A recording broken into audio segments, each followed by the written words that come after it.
ભાવનગર મહાનગરપાલિકાની મુખ્ય કચેરીને બોમ્બથી ઉડાવી દેવાની ધમકી ભર્યો ઈમેલ મળતા પોલીસ કાફલાએ ઘટના સ્થળે દોડી જઈ સઘન તપાસ હાથ ધરી હતી। પ્રાપ્ત વિગતો મુજબ ભાવનગર મહાનગરપાલિકાના મેયર શ્રીના અધિકૃત ઈમેલ એકાઉન્ટ પર મહાપાલિકા કચેરીને બોમ્બથી ઉડાવી દેવાની ધમકી અપાઈ હતી, જે અંગેની જાણ સંબંધિત તંત્રવાહકોને કરાતા પોલીસ કાફલાએ બોમ્બ સ્ક્વોડ, ડોગ સ્ક્વોડ સાથે ઘટના સ્થળે ધસી જઈ સમગ્ર પરિસરને ખાલી કરાવી સઘન તપાસ હાથ ધરી હતી। પોલીસ તપાસ દરમિયાન કશું વાંધાજનક વસ્તુ મળી આવી ન હતી।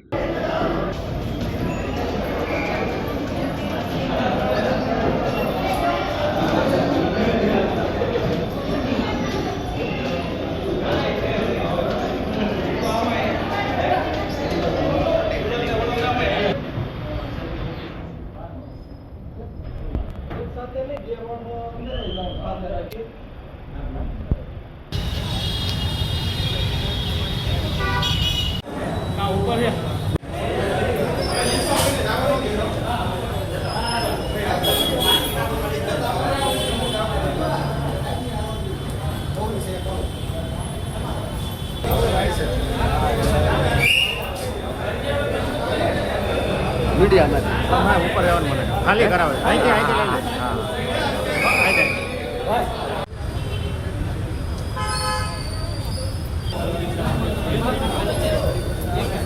અત્યારે હાલમાં પોલીસ સ્ટાફ દ્વારા અમને સૂચના મળી છે કે કંઈ મેલ આવેલો છે કે મેલની અંદર એવું કીધેલું છે કે 3 વાગ્યા સુધીમાં આતંક હુમલો કરી આપણે બોમ્બ બ્લાસ્ટ કરીને એક બોમ્બ મૂક્યો અને બ્લાસ્ટ થવાનો છે।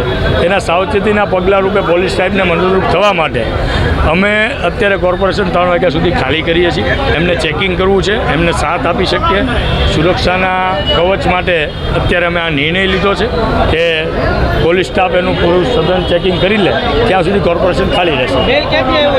મેલ મેયરમાં આવ્યો છે, ક્યાંથી આવ્યો એ એક્ઝેક્ટ ખ્યાલ નથી, પણ મેલ આવ્યો છે એવું મને કે 3 વાગ્યા સુધીમાં ભાવનગર મ્યુનિસિપાલિટી કોર્પોરેશનને બોમ્બ બ્લાસ્ટથી ઉડાડી દેવામાં આવશે એવો મેલ છે। मेल कई जगह એ ખ્યાલ નથી મને ઓથેન્ટિક, અને મને આ વાત આપના દ્વારા ને ક્યાંક સ્ટાફ દ્વારા જાણવા મળે।